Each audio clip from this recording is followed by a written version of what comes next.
Je vais vous présenter un monsieur que vous connaissez bien, qui est un ami, qui est là depuis 7 ans.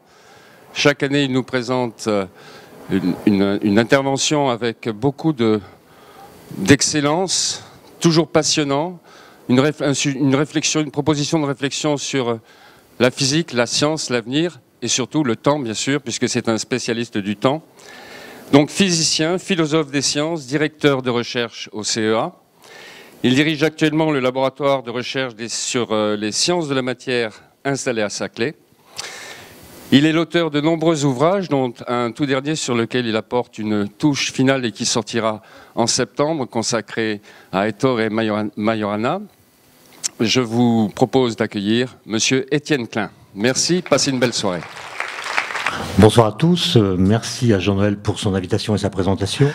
Je suis l'avant-dernier cette fois, donc sachant qu'on a tous eu à peu près le même sujet à traiter, à mesure que les conférences s'écoulaient, je voyais que tout ce que je voulais dire était déjà dit. Donc il ne me reste plus grand-chose à ajouter à ce qu'ont dit Joël de René, Jean-Marc Lévy-Leblond, Marc Lachiaiseray, Pascal Bruckner, Paul Jorion. Ils ont tous parlé de l'avenir, ou du passé aussi, mais ils ont évoqué un certain nombre de sujets sur lesquels j'aurais parlé s'ils n'avaient pas parlé. Bon. Alors, ce qui a été dit à plusieurs reprises dans la semaine, je l'ai noté, c'est que notre rapport au progrès, à l'idée de progrès, a changé. On en parle aujourd'hui un petit peu comme on parle du Tour de France. C'est-à-dire qu'on dit le progrès c'était mieux avant, comme on dit le Tour de France c'était mieux avant, quand on pouvait vraiment admirer les vainqueurs. Sauf que dans le cas du progrès, la phrase est auto-contradictoire. On ne peut pas dire que le progrès c'était mieux avant. Parce que si on le dit, ça voudrait dire que si progrès il y a eu, ça ne devrait pas pouvoir avoir été mieux avant. Et donc c'est cette espèce de contradiction que je voudrais interroger, en commençant par remarquer que une façon de voir cette évolution, c'est de regarder comment a évolué la signification d'un très vieux dicton qui est on n'arrête pas le progrès. Il me semble que quand j'étais jeune, cette phrase voulait dire qu'il y avait quelque chose de joyeux dans l'idée de progrès, et dire on n'arrête pas le progrès, c'était une salutation enthousiaste adressée au futur, si enthousiaste même qu'elle semblait moralement interdire qu'on puisse souhaiter stopper la marche du progrès. On n'arrête pas le progrès, ça voulait dire il ne serait pas bien, moralement bien, de vouloir arrêter le progrès. Or aujourd'hui, et j'ai interrogé mes étudiants qui ont entre 22 et 23 ans pour leur demander ce qu'ils entendaient par cette phrase, et la majorité d'entre eux m'a dit que ça signifiait pour eux qu'il n'est plus dans le pouvoir d'un humain d'arrêter le progrès, comme si le progrès s'était émancipé de nos propres désirs et échappé à toute maîtrise, preuve, là encore, ou symptôme du fait que notre rapport au progrès a changé. On n'arrête pas le progrès, ça veut dire il n'est plus possible de l'arrêter, ou plutôt l'idée de progrès s'est émancipée de l'idée d'innovation, peut-être, et c'est l'innovation qui est partie dans une course folle que nous ne parvenons plus à maîtriser. Alors c'est un peu cela que je vais interroger. J'ai regardé la définition du mot progrès dans des dictionnaires, le Lalande, le Grand Robert et d'autres. J'ai vu d'ailleurs à cette occasion qu'il y avait une petite nuance entre le mot progrès et le verbe progresser. Il y a des nuances qui sont introduites dans le verbe qui n'existent pas dans le mot. Dans l'idée de progresser, il y a toujours l'idée qu'on peut faire des marches arrière, que c'est pas toujours très clair. Alors que le progrès, c'est toujours que on peut agir de façon à se diriger vers le mieux. Mais quand on regarde toutes les définitions que j'ai pas le temps de vous rappeler, on tombe sur une idée générale qui est que croire au progrès, c'est penser qu'on peut relativiser le négatif.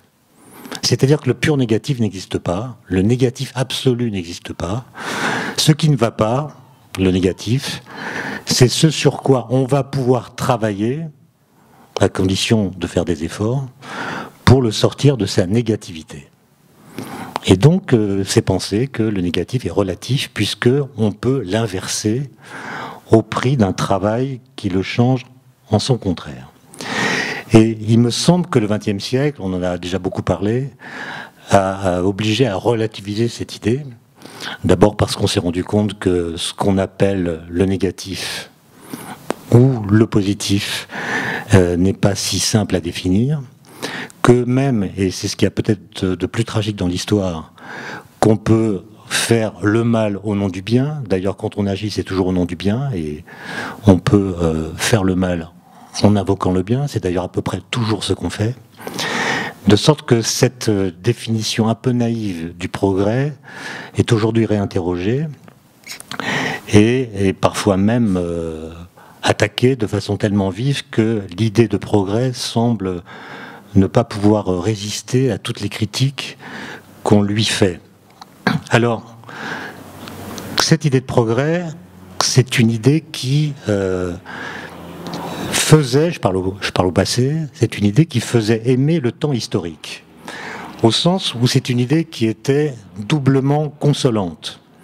C'est une phrase de Kant, hein, le progrès est une idée consolante, c'est une idée qui vient nous consoler de quelque chose. Alors de quoi ? Eh bien, d'une part, elle est consolante parce que, en fondant l'espoir d'une amélioration future des conditions de vie, elle rend l'histoire humaine supportable. Et d'ailleurs, l'idée de progrès, pour ceux que ça amuse, a pour anagramme le degré d'espoir. C'est les mêmes lettres. Derrière le progrès, il y a l'idée d'espoir, l'idée que, en faisant miroiter loin sur la ligne du temps une utopie crédible et attractive, eh bien, on peut se mettre d'accord pour se retrousser les manches et avoir l'envie d'avancer ensemble. C'est une idée qui est également consolante par le fait qu'elle donnait un sens au sacrifice qu'elle imposait. Car c'est une idée qui est à la fois consolante et sacrificielle. Au nom d'une certaine idée de l'avenir, le genre humain était sommé de travailler à un progrès. Bon, j'attends qu'il passe. Au nom d'une certaine idée d'avenir, le genre humain était sommé de travailler à un progrès dont l'individu ne ferait pas lui-même l'expérience, puisqu'il n'est qu'un petit maillon de l'interminable lignée des générations. Je crois qu'il y a un incendie à gauche, là, ce qui veut dire que le défilé va être ininterrompu. Et donc, si je résume ce double rôle consolant de l'idée de progrès, ça donne ceci. Croire au progrès, c'est accepter de fabriquer du futur collectif en sacrifiant du présent personnel. Et la question, c'est est-ce que nous en sommes encore là ? Est-ce que nous sommes prêts à sacrifier du présent personnel au nom d'un futur collectif ? Alors je remarque d'abord que pour accepter de sacrifier du présent personnel, il faut un rattachement symbolique au monde, à son histoire et à son avenir. Si nous ne sommes pas symboliquement attachés à l'avenir, nous ne sacrifierons pas notre présent. Autrement dit, pour accepter de ne pas céder à la bohème, il faut se sentir connecté au futur. Et ce rattachement à l'idée d'avenir a longtemps été perspectiviste. Par exemple, quand j'étais adolescent, l'an 2000 était configuré, il était représenté, il était montré dans les magazines pour adolescents, de sorte que toutes les semaines, nous pouvions voir comment serait l'an 2000 et nous préparer à cette échéance. Aujourd'hui, ce rattachement n'est plus du tout perspectiviste. Nous avons perdu en profondeur temporelle. Le présent est sans épaisseur. Il y avait eu le règne de l'éternel hier dont parlait Max Weber. Il y a eu le règne d'une attente quasi eschatologique en des temps nouveaux dans la lignée des idéologies communistes ou utopiques. Aujourd'hui, nos rattachements sont beaucoup plus horizontaux, ils sont plus fluides, ils sont plus réversibles aussi. Et c'est d'ailleurs le réseau de télécommunications qui incarne le mieux ce nouveau rapport au temps. Les nœuds qui le constituent ne sont que des nœuds de passage qui ne nécessitent aucune direction ni aucune finalité. Se trouve ainsi abolie toute idée de récit et même toute idée de filiation qui jusqu'à présent était seule capable de donner du sens au collectif et au politique. En fait, le récit, le grand récit, parvenait à vaincre l'aporie du temps en inventant une histoire. Le temps mondial, ou mondialisé, lui, veut la vaincre en arasant le temps historique. Du coup, le futur s'absente du présent et pour s'absenter du présent, il faut quand même le faire, comme si l'urgence et ce qu'on appelle la crise avec un grand C, la crise transcendantale avait partout répudié l'avenir comme promesse. Nous avons les deux pieds dans le présentisme, pour parler comme l'historien François Hartog. Nous sommes dans le règne d'un présent omniprésent, d'un présent limité à lui-même, qui en quelque sorte absorbé le passé, aussi bien qu'il a annulé les perspectives d'avenir. Et donc, et ça a été dit cette semaine, il y a une sorte d'urgence à reconstruire un horizon. Mais la question, c'est comment faire? Comment est-ce que ça peut se reconstruire, un horizon? Avec quel genre de truelle? Évidemment, je n'en sais rien, ça sera l'objet des discussions que nous aurons peut-être, mais il me semble qu'on peut apporter un élément de réflexion au débat, un élément qui est en apparence prosaïque, mais qui en fait ne l'est peut-être pas tant que ça. C'est même un événement historique qui est en général passé sous silence, presque comme s'il n'avait jamais eu lieu, mais qui heureusement a été assez finement analysé par un mathématicien qui s'appelle Olivier Rey, qui a publié en 2006 un ouvrage intitulé « Une folle solitude ». Et quel est cet événement historique, presque cosmologique d'ailleurs? C'est qu'il y a quelques décennies, on a assisté sur toute la surface de la planète, en même temps, à un retournement des poussettes. Les poussettes se sont retournées. Avant, l'enfant était transporté dans un face-à-face rassurant, qui le situait dans un rapport affectif permettant des sourires, des grimaces, des gestes de tendresse ou de menace, permettait d'échanger des paroles avec la personne qui le poussait, en général sa mère. Mais maintenant, enfin depuis 30 ans à peu près, l'enfant est mis devant le vide, son regard ne rencontre que des passants anonymes, l'enfant est laissé à sa solitude. Alors ceux qui défendent ce retournement disent qu'il est enfin ouvert sur le monde et non plus prisonnier du cercle familial, mais en réalité, l'enfant est livré à l'inconnu qui, comme chacun sait, est une source possible d'angoisse. Et ce retournement des poussettes, dont je n'ai pas été victime, je suis trop vieux pour ça, me semble être typique d'un nouveau rapport au temps, à soi et aux autres. L'enfant n'a plus d'autre horizon qu'un présent informe et donc troublant. Si vous lisez ce livre d'Olivier Rey que je vous recommande, lui défend l'idée que ce sont la démocratie et la science qui ont contribué silencieusement à ce retournement des poussettes, puisque l'une et l'autre privilégient un sujet libéré du poids du passé, libéré des entraves traditionnelles, un sujet qui regarde d'emblée vers l'avant, porté justement par cette idée de progrès.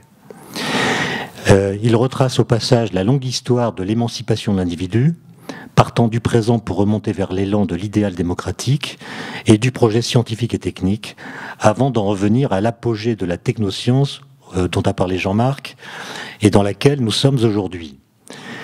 Une période dans laquelle l'individu est condamné à s'inventer à partir de ses propres forces, et par là même se trouve plombé de solitude, pour reprendre l'expression d'Olivier Rey. Alors c'est une vision un peu sinistre, mais en réalité on peut défendre une interprétation un peu plus joyeuse et donner une explication un peu moins dramatique de ce retournement des poussettes en invoquant simplement ce que Kundera, l'écrivain Kundera, appelait la papaïsation des pères. L'idée, c'est que les pères ne sont plus que des papas. Les pères ne sont plus que des papas, des pères sans autorité de père, et c'est ça qui a permis ce retournement des poussettes, puisque ce sont les pères qui se sont mis à pousser les poussettes. Et comme ça va trop lentement pour eux, ils se sont mis à courir et on s'est rendu compte que les poussettes à 3 roues c'était mieux. Et du coup, on a retourné les poussettes. En tout cas, quoi qu'il en soit, quelle que soit la cause de ce phénomène, il oblige à s'interroger et par exemple à se demander ce que ce retournement a pu induire dans la psyché encore indéterminée des enfants. Imaginez, vous avez 1 an ou 2 ans et tout d'un coup on vous retourne, qu'est-ce que ça produit sur la psyché? Paul Valéry, qui avait beaucoup réfléchi sur cette idée de progrès, disait, c'est un message qui est assez angoissant pour tous les ingénieurs d'aujourd'hui, Il disait ceci: l'homme sait assez souvent ce qu'il fait, mais il ne sait jamais ce que fait ce qu'il fait. Quand vous faites, je sais pas moi, une centrale nucléaire ou une automobile, vous savez à peu près ce que vous faites. Ou même quand vous inventez Internet, vous savez ce que vous faites. Mais vous ne savez pas ce que va faire ce que vous faites. Et la question qu'on peut poser, c'est qu'est-ce qu'a fait ce que nous avons fait en retournant les poussettes. Voilà. Voilà le sujet du débat de ce soir, qui s'inscrit en filigrane dans une question beaucoup plus vaste, qui est la question générale du temps, dont on a déjà parlé ici. Mais puisqu'on s'intéresse au futur, on peut se demander en quoi le futur qui s'annonce dépend-il ou ne dépend-il pas de nous? Est-ce que nous avons quelque chose à voir, par nos actions par exemple, dans le futur qui s'annonce et qui va se réaliser? Nous disons que le temps passe, nous disons qu'il s'écoule, mais la question est de savoir s'il s'écoule ou s'il passe de lui-même. Ou bien ne s'agit-il que d'une impression qui provient entièrement de nous? La question que je pose là, c'est la question de savoir quel est le moteur du temps. Qu'est-ce qui fait que le temps passe? Parfois, on entend des hommes politiques qui nous disent qu'il faut préparer le futur, il faut le désirer, etc. Comme si nous étions complètement responsables du futur, comme si c'était nos actions qui faisaient s'écouler le temps et allaient conduire à tel ou tel avenir plus ou moins désirable. Ce que j'appelle le moteur du temps, c'est le mécanisme caché au sein du monde par lequel le futur devient d'abord présent, puis passé. Quelle est cette force secrète qui fait que dès qu'un instant présent se présente, un autre instant présent apparaît, qui demande au précédent de bien vouloir aller se faire voir ailleurs, par exemple dans le passé, prend aussitôt sa place, avant qu'un autre instant présent l'envoie lui-même se promener dans le passé, prenne sa place dans le présent, et ainsi de suite. Quel est le moteur de ce renouvellement incessant? Ce moteur est-il physique? Est-il objectif? Ou bien dépend-il des sujets conscients que nous sommes? D'où vient que le temps passe? C'est la question. Alors vous trouverez des gens qui répondent que le temps se débrouille tout seul pour passer et qu'il est donc à lui-même son propre moteur. Il contient en lui-même sa propre dynamique. Vous en trouverez d'autres pour dire que ce n'est pas à lui-même que le temps doit sa motricité implacable, mais à la dynamique de l'univers en expansion. Donc le moteur est physique, mais ce n'est pas le temps lui-même. D'autres, enfin, pensent que le moteur du temps, ce n'est ni le temps lui-même, ni la dynamique de l'univers, mais tout simplement nous autres les humains, bipèdes supérieurs, qui sommes des observateurs dotés de conscience. C'est notre conscience, ou dans notre conscience, que le temps trouverait les moyens de passer. Et cette dernière idée, selon laquelle le temps n'existe pas en tant que tel en dehors du sujet, a été défendue par de nombreux philosophes, par Kant notamment, mais elle doit aujourd'hui, et même depuis pas mal de temps, se confronter à une donnée factuelle qui constitue pour elle une difficulté peut-être rédhibitoire. Cette donnée factuelle, c'est qu'au cours du XXe siècle, on a pu établir que l'univers a un âge au moins égal à 13,7 milliards d'années, que la formation de la Terre a eu lieu il y a 4,45 milliards d'années, que la vie est apparue il y a 3,5 milliards d'années et que l'apparition de l'homme ne remonte, elle, qu'à 2 petits millions d'années. Que nous disent ces nombres? Tout simplement que des objets plus anciens que toute forme de vie sur Terre ont bel et bien existé dans le passé de l'univers. Que des événements innombrables se sont enchaînés dont aucune conscience humaine n'a pu être le témoin. L'unité, espèce en définitive toute récente, n'a pas été contemporaine de tout ce que l'univers a connu ou traversé. Et qu'il s'en faut de beaucoup. 2 millions d'années contre 13,7 milliards, cela fait un rapport de 1 à 6900 à peu près. Ça veut dire que l'univers a passé le plus clair de son temps à se passer de nous.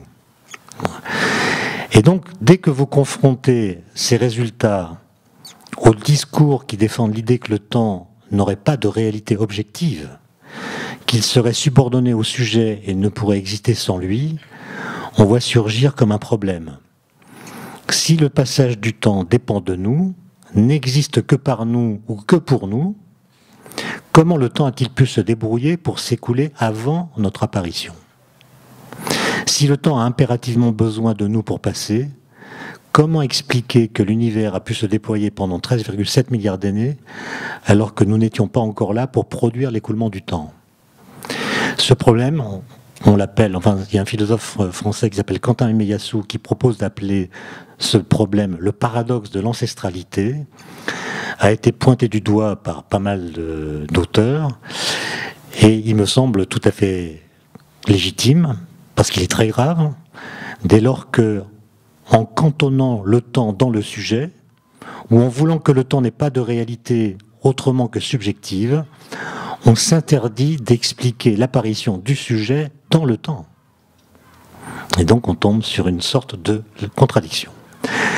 Alors on peut se demander, mais qu'en dit la physique? Marc en a un peu parlé, pas tellement cette année, mais les années précédentes.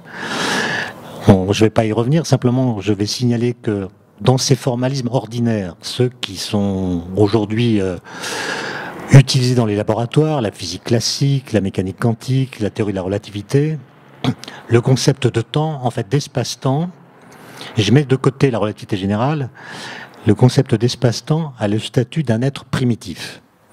On y postule que l'espace-temps existe, qu'il est indépendant des phénomènes, on prend acte qu'il s'écoule, là je parle du temps, sans préciser ce qui fait qu'il s'écoule, au point que certains peuvent dire qu'il ne s'écoule pas.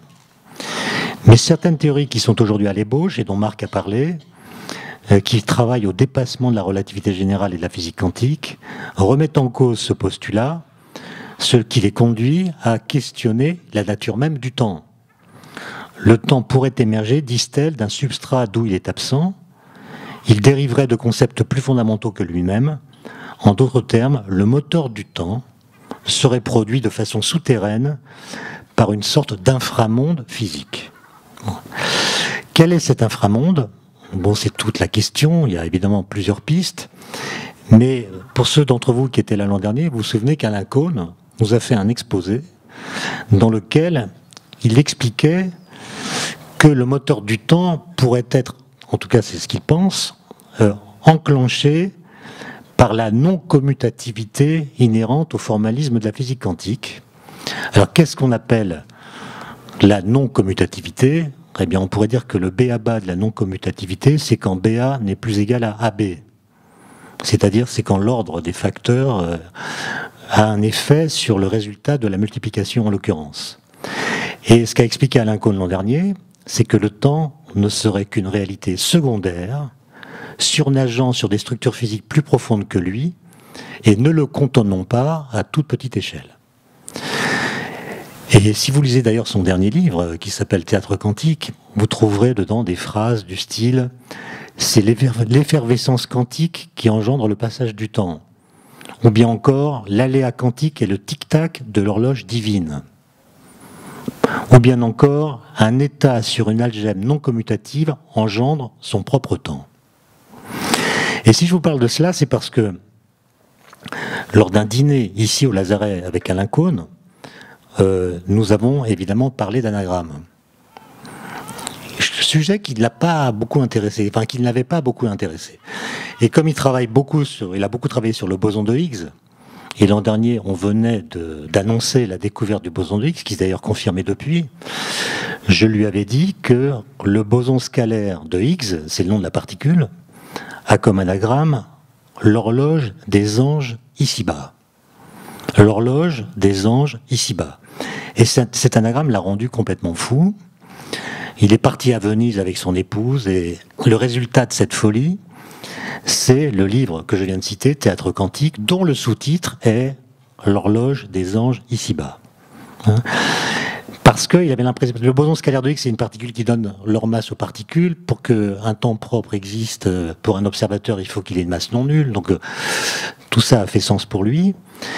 Et pour que vous ne pensiez pas que les anagrammes sont un jeu sans intérêt, un jeu pour oulipiens qui n'ont pas encore accédé à l'âge adulte, sachez qu'on peut accorder aux anagrammes une certaine promotion épistémologique.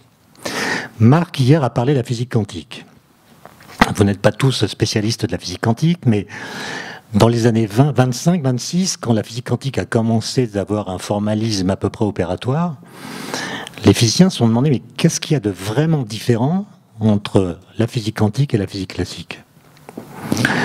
Et il y a un jeune physicien qui s'appelle Paul Dirac, qui avait 23 ans à l'époque, qui a écrit son premier papier sur cette question. Et il a répondu, ce qui distingue la physique quantique de la physique classique, et ce qui fait que la physique quantique ne pourra jamais être dite dans les termes de la physique classique, c'est la non-commutativité des observables. Alors qu'est-ce que ça veut dire? Ça veut dire que si je prends une particule classique en l'occurrence ça veut dire non quantique, et donc une particule qui est un corpuscule, doté d'une vitesse et d'une position qui sont bien déterminées. Je peux d'abord mesurer la position de la particule, et ensuite mesurer sa vitesse. Dans ces deux cas, nous dit la physique classique, je mesure une grandeur qui existe indépendamment de la connaissance que j'en ai. Je ne fais en somme qu'enregistrer une propriété de la particule qui existe objectivement, c'est-à-dire qui est la même qu'elle soit mesurée ou non. Je pourrais donc tout aussi bien faire les mesures dans l'ordre inverse, mesurer d'abord la vitesse, puis la position, et cela ne changerait rien au résultat. Maintenant, si vous prenez une particule quantique, non classique, là les choses, explique Dirac, reprenons d'ailleurs des résultats qui avaient été annoncés par Heisenberg, là les choses changent complètement. D'abord, comme ça a été dit hier, une particule quantique n'est pas un corpuscule, elle n'a pas une vitesse et une position déterminées. Cela n'empêche pas qu'on puisse mesurer une vitesse ou une position la concernant, mais dans ce cas, c'est le fait de faire une mesure qui actualise le résultat de la mesure. Et alors, c'est ce que démontre Dirac, l'ordre des opérations n'est plus indifférent. Mesurer la vitesse, action A, puis la position, action B, ce n'est pas faire la même chose que mesurer d'abord la position, action B, puis la vitesse, action A. Donc AB n'est plus égal à BA, comme c'était pourtant le cas, c'est pas grave, c'est la chute des corps, comme c'était pourtant le cas dans la multiplication ordinaire. Et c'est cela que on appelle la non-commutativité des observables, dont Alain Kohn dit qu'elle est à l'origine du fait que le temps passe. Elle est à l'origine du moteur du temps, puisque, selon lui, cet ordre des opérateurs, cet ordre engendre un ordre chronologique, et donc une temporalité. Bon. Alors, ce qui a provoqué la discussion avec Alain Kohn l'an dernier, c'est qu'évidemment, ceci a à voir avec les anagrammes, chose qu'il n'avait pas perçue. À quoi tiennent les anagrammes? Au fait que la position des lettres dans les mots n'est pas commutative. Quand dans un mot vous écrivez AB, c'est pas la même chose que BA. Et donc comment est-ce qu'on fait pour trouver une anagramme? Eh bien on prend un mot quelconque, par exemple Obélix, et on réécrit toutes les lettres dans l'ordre alphabétique. Comme si c'était une multiplication de facteurs, et on change l'ordre des facteurs, puisque la multiplication est commutative. Et quand on écrit Obélix dans l'ordre alphabétique, ça donne Bellox, B-U-I-L-O-X. Et on peut dire que toutes les anagrammes d'Obélix, quand on les traite de la même façon, vont donner le même résultat, Bellox. Et quand vous changez les combinaisons, en général, vous trouvez des phrases ou des mots qui n'ont aucun sens. Et puis de temps en temps, rarement, c'est même si rare qu'à chaque fois qu'on trouve, on a l'impression d'un miracle, vous trouvez quelque chose qui fait sens. Par exemple, Bellox, ça fait Ilbox, ce qui, dans le cas d'Obélix, tombe plutôt bien. Alors, ça veut dire que, en fait, les anagrammes n'existeraient pas si les positions des lettres dans un mot pouvaient changer sans que cela change le sens du mot. Elles doivent donc leur existence et leur charme à la non-commutativité de la position des lettres à l'intérieur des mots. En définitive, les anagrammes sont à la multiplication des nombres, qui est commutative, ce que la physique quantique, qui est non commutative, est à la physique classique. Voilà. Et ça leur donne, à mon avis, une certaine dignité épistémologique. Et pour quitter ce sujet, qui est complètement hors sujet, en fait, je vous donne quand même 3 anagrammes pour les intervenants des jours précédents. J'en ai une pour Paul Jorion, l'anagramme de la crise économique. j'ai regardé dans son livre, il ne l'a pas cité. Peut-être qu'il ne la connaît pas, je lui donne. Ça donne le scénario comique. Je ne sais pas ce qu'il en pense. Les agences de notation dont il a parlé hier, ça donne quelque chose de terrible. Ça donne la congestion des A. A majuscule. Et j'en ai une pour Marc, qui a parlé de la théorie de la relativité restreinte. Ça donne vérité théâtrale et loi intersidérale. Bon, je ne sais pas ce qu'il en pense. Bon. Alors maintenant, j'en viens quand même au vrai sujet. Et j'essaie de, bien que je ne sois pas du tout spécialiste, moi j'ai travaillé sur le temps, mais pas sur le rapport au temps. Ni le rapport individuel, ni le rapport collectif, j'ai aucune compétence là-dessus. Mais il me semble que notre expérience du temps nous apprend beaucoup de choses sur nous-mêmes, mais ne nous renseigne guère sur le temps lui-même. Et d'autre part, je pense que le langage de la vie de tous les jours a tendance à confondre le temps avec les phénomènes temporels. Et nous avons tendance aussi à attribuer au temps des propriétés qui sont celles des phénomènes qui se déroulent dans le temps et qu'il ne peut pas avoir lui-même. Par exemple, nous disons que le temps s'accélère. Est-ce qu'il est vrai que le temps s'accélère ? Pour qu'un temps puisse s'accélérer, il faut déjà qu'il ait une vitesse et que cette vitesse augmente. Or, une vitesse est une dérivée par rapport au temps. Donc dire que le temps a une vitesse, c'est une sorte de difficulté conceptuelle sur laquelle je ne vais pas m'étendre. Mais le fait que cette expression, le temps s'accélère, soit de plus en plus utilisée, non pas pour signifier que le temps s'accélère, mais pour signifier que ce qui se passe dans le temps est de plus en plus rapide, le succès croissant de cette expression me semble être le meilleur marqueur, non pas de notre époque, mais du rapport que nous avons avec notre époque.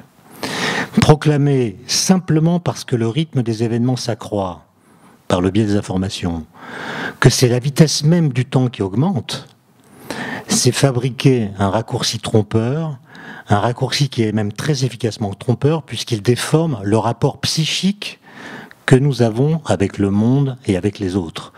Nous avons l'impression d'être en retard par rapport à quelque chose, on ne sait pas très bien quoi, mais se distille dans la société le sentiment que nous sommes en retard, qu'il faut s'adapter à je ne sais quoi, et si on retarde l'adaptation, alors nous perdrons, je ne sais pas quoi, des parts de marché ou de la compétitivité ou d'autres choses. En fait, si vous réfléchissez un peu, vous tomberez sans doute d'accord avec moi pour dire que nous sommes moins les victimes d'une prétendue accélération du temps que de la superposition de présents multiples et hétérogènes qui sont souvent en conflit mutuel. En même temps que nous travaillons, nous regardons les écrans de nos téléphones portables, nous écoutons la radio et nous pensons à autre chose. Il s'agit sans doute d'une mutation anthropologique qui tantôt nous excite parce qu'on fait plusieurs choses à la fois et ça crée une sensation de tourbillon existentiel et qui tantôt nous stresse puisque cette superposition de présents nous dépasse et même parfois nous ensevelit, voire nous brûle. Et cette mutation est advenue si rapidement que notre cerveau, qui s'est construit très lentement, n'a pas encore pu s'adapter à une juxtaposition aussi permanente de stimuli différents. Mais dire cela, c'est même céder à un biais qui est très trompeur, parce que, comme vous le voyez aussi bien que moi, dans notre société, beaucoup de gens s'ennuient à mourir. D'autres, et c'est souvent les mêmes d'ailleurs, trouvent le temps de regarder la télévision 5 heures par jour. 5 heures par jour en moyenne. Et donc dire que le temps s'accélère alors que nous trouvons le temps de regarder la télévision 5 heures par jour, il y a là une sorte de contradiction. Mes grands-parents, du temps de leur période active, je ne parle pas de la retraite, n'auraient jamais pu n'auraient jamais pu regarder la télévision 5 heures par jour. Surtout qu'ils avaient 12 enfants. Donc il faut bien prendre conscience qu'y compris aujourd'hui, tout le monde ne trépide pas. Nous ne sommes pas du tout égaux en matière d'intensité existentielle. Ce qui se passe, c'est que les temps propres des individus se désynchronisent. En relativité, Marc l'a rappelé hier soir, la désynchronisation des horloges vient de leur mouvement relatif dans l'espace. Il y a un mouvement relatif qui désynchronise les temps propres. Mais là, la désynchronisation dont je parle, ça n'est pas une désynchronisation qui est provoquée par un mouvement qui décalerait nos horloges individuelles. Nous sommes tous au même endroit, à peu près immobiles les uns par rapport aux autres, mais nous n'habitons pas le même présent, nous ne sommes pas vraiment présents ensemble, nous n'avons pas le même rapport à ce qui se passe. Et notre société semble être submergée, du moins si on regarde ou si on écoute les médias, par une entropie chronodispersive qui produit des effets sur l'intensité et la qualité du lien social. J'ai dit en introduction que nous étions entrés dans le présentisme, dans un présent sans épaisseur. Et je me rends compte qu'en disant cela, moi-même, je tombe dans une sorte de cliché qu'il faut relativiser, parce qu'on pourrait tout à fait dire l'inverse. Et d'ailleurs, les exposés de cette semaine l'ont montré. Lorsque nous exprimons des inquiétudes face aux dégradations de l'environnement, lorsque nous nous préoccupons de la survie de l'espèce humaine, nous nous situons clairement par rapport à l'avenir. Si nous avions perdu toute relation avec l'avenir, nous ne nous soucierions pas du changement climatique. Simplement, ce qui est nouveau, c'est que notre responsabilité par rapport à cet avenir commence dès aujourd'hui et non pas demain. Ce qui la rend beaucoup plus difficile à mettre en œuvre. L'avenir commence ici et maintenant, qui commence ici et immédiatement, mais comme notre avenir est chargé d'incertitudes et de peurs parfois apocalyptiques qu'a dénoncé Pascal Bruckner, nous éprouvons la plus grande difficulté à assumer notre présent. Je remarque simplement que, à rebours de ce que je disais il y a 5 minutes, que tous ces problèmes ne se poseraient pas si nous n'étions pas des animaux temporels, constamment soucieux de relier notre passé à notre avenir au travers de notre présent. Alors, pour finir, pour essayer de problématiser la question posée en titre de mon introduction, est-ce que le futur existe déjà dans l'avenir? Je voudrais revenir à un petit peu de physique, et notamment à une conception que Einstein, ou plutôt les disciples d'Einstein avaient théorisée à partir de la théorie de la relativité, qu'on appelle la conception de l'univers bloc. Imaginez que vous regardez par la fenêtre d'un train. Vous voyez le paysage qui défile, et vous dites le paysage défile. En réalité, le paysage ne défile pas. C'est votre mouvement, ou plus exactement le mouvement du train dans lequel vous êtes, qui crée l'impression que vous avez que le paysage défile. Alors, ces physiciens dont je parle imaginent que l'espace-temps est exactement comme le paysage traversé par le train. Il est là, il est statique, il est sans temporalité propre. Il ne défile pas, mais c'est notre mouvement d'observateur au sein de l'espace-temps qui crée en nous l'impression que le temps passe. Et c'est cette conception-là qu'on appelle la conception de l'univers bloc, qui invite à considérer que tous les événements, qu'ils soient passés, présents et futurs, coexistent dans l'espace-temps, qu'ils ont tous la même réalité. Il n'y en a pas qui soient plus vrais ou plus réels que d'autres. De la même façon que les différentes villes de France coexistent en même temps dans l'espace.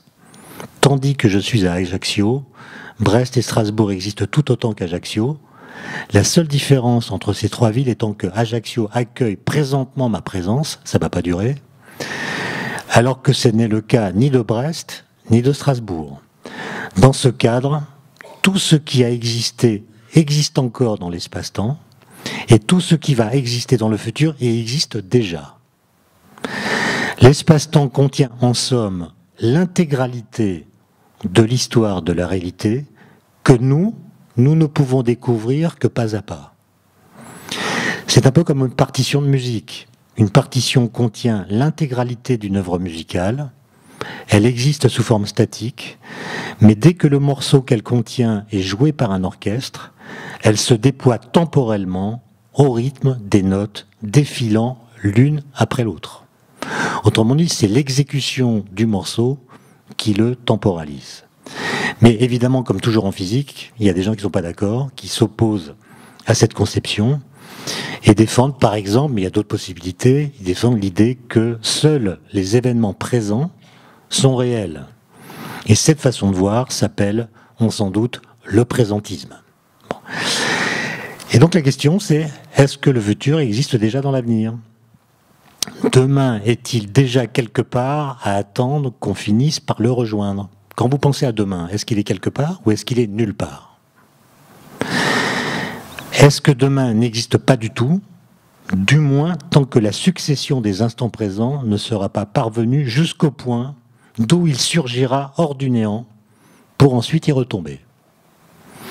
Quand vous tracez l'axe des temps, par exemple, vous mettez l'instant T en mettant une petite barre sur l'axe des temps, vous dites c'est l'instant T. Ou disons l'instant présent. Mais l'axe que vous avez représenté, est-ce qu'il existe de toute éternité ? Et donc l'instant présent ne fait que le parcourir finalement ? Ou bien est-ce que les instants qui sont postérieurs à l'instant présent n'existent pas encore et ceux qui appartiennent au passé n'existent plus ? Et ce que vous appelez l'axe des temps que vous avez tracé, c'est simplement l'intégrale de toutes les positions que l'instant présent a pu occuper. C'est ce style de question qui se pose pour les physiciens que j'ai évoqués. Alors, ces questions ne sont pas tranchées, mais en attendant qu'elles soient tranchées par les physiciens ou par les philosophes ou par d'autres, il faut bien vivre. On ne va pas attendre que les physiciens accordent leur violon pour donner un statut à l'avenir. Or, vivre, justement, ça implique d'accorder à l'avenir un certain statut. Et donc, ce que je vous propose, c'est qu'on essaie de travailler à concevoir une sorte de synthèse entre le présentisme que je viens de décrire et l'univers bloc. Il faut les mélanger en quelque sorte pour donner corps à l'idée que l'avenir constitue une authentique réalité. Donc on élimine le no future.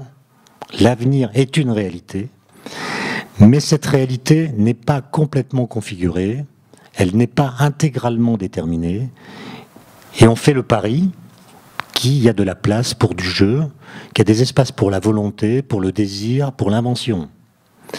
J'observe que autour de nous, notamment en France, qui, comme vous le savez, ça a été rappelé l'autre jour par Pascal Bruckner, je crois, la France est le pays le plus pessimiste d'Europe, qui elle-même est déjà très pessimiste.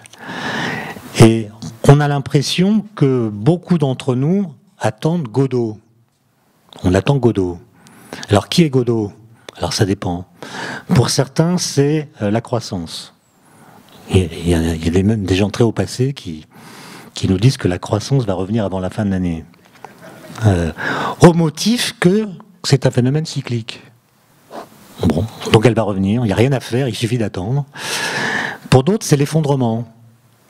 On dit finalement on est mal barré, et donc on attend que ça s'effondre, et ensuite on pourra reconstruire sur des bases plus saines en tenant compte des leçons du passé. D'autres, Pascal Bruckner les a évoqués, font joujou avec le spectre de la fin du monde.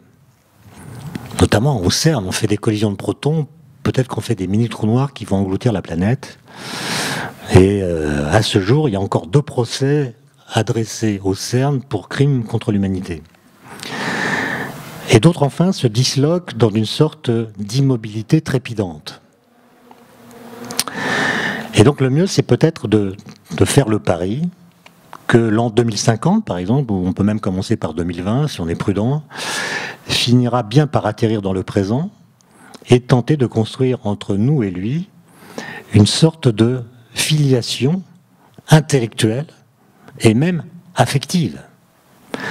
Cela pourrait donner un peu plus de sens à nos actions présentes et cela réinjecterait un peu de négantropie aux vertus calmantes dans notre rapport collectif au présent.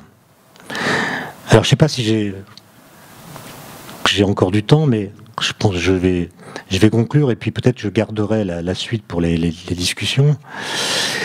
Mais beaucoup d'observateurs, et je pense que chacun d'entre nous a pu faire le même constat, ont remarqué que il n'y a plus d'utopie. Les grandes utopies se sont effondrées, il n'y a plus d'utopie et il semblerait que beaucoup d'entre nous le regrettent comme si notre rapport au futur avait perdu un peu de sa tonicité ou de sa motricité. Et moi je trouve que le fait qu'il n'y ait plus d'utopie, c'est plutôt une excellente nouvelle. Parce que les utopies ont comme effet secondaire, et peut-être même primaire, de désespérer l'action. Car faute d'ancrage dans l'expérience en cours, elles sont incapables de formuler un chemin praticable, dirigé vers les idéaux qu'elles situent toujours ailleurs et très loin. L'utopie est tellement éloignée, et on sait tellement peu quel chemin y mène, que finalement, elle pousse à ne rien faire. Il me semble que les actions que nous devons décider, c'est pas un problème politique que je suis en train de faire, mais il faudrait que nos sociétés soient capables de déterminer des actions qui soient des actions déterminées, donc finies, on ne promet pas la lune, et qui soient relativement modestes. C'est la condition pour qu'elles puissent susciter un engagement responsable. C'est-à-dire qu'il faut empêcher l'horizon d'attente de fuir indéfiniment. Parce que ça conduit à une espèce de désespoir qui est sans doute le nôtre aujourd'hui. Et puis, et ça c'est une remarque de Paul Ricoeur que je trouve intéressante, qu'il exprime dans Hérésie, il dit qu'il faut lutter contre la tendance à ne considérer le passé que sous l'angle de l'achevé, de l'inchangeable, du révolu. Il dit qu'il faut rouvrir le passé. Il faut raviver en lui des potentialités inaccomplies qui ont été empêchées. Il y a des choses dans le passé qui n'ont pas abouti, on pourrait peut-être les reprendre, les réessayer, les tenter autrement. Il y a des leçons qu'on n'a peut-être pas assez entendues, qui mériteraient en tout cas d'être réactivées. Bref, à l'encontre de l'adage qui veut que l'avenir soit ouvert et contingent, et qui veut également que le passé soit univoquement clos, il faudrait rendre nos attentes plus déterminées, et nos expériences plus indéterminées. Ce serait sans doute la condition pour réinjecter un peu d'espoir et d'ambition dans notre rapport au futur. Je vous remercie pour votre attention. J'ai encore...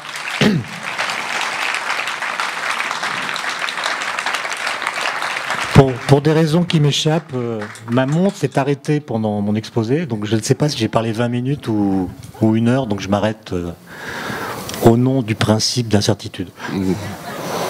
Pourquoi est-ce que j'ai la migraine à chaque fois que j'écoute une conférence d'Étienne Klein en me demandant comment je vais m'en sortir après tout ça? L'anagramme de migraine, c'est imaginer. C'est peut-être ça. Donc ça commence fort. Je reprends cette analogie du train avec le paysage qui défile. Et tu dis, tu proposes qu'effectivement, ce paysage que l'on voit défiler, lui, en réalité est statique, c'est nous qui bougeons. Et en bougeant, nous nous rendons vers notre futur. Jusque-là, je suis. Mais il y a quand même un problème dans nos sociétés modernes, c'est que les gens qui sont dans un même compartiment, tu prends 4 personnes assises dans un compartiment de train, qui sont parties du même endroit, pour se rendre au même endroit, qui vont mettre exactement le même temps pour s'y rendre, n'ont pas tous payé le même prix, leur place de train.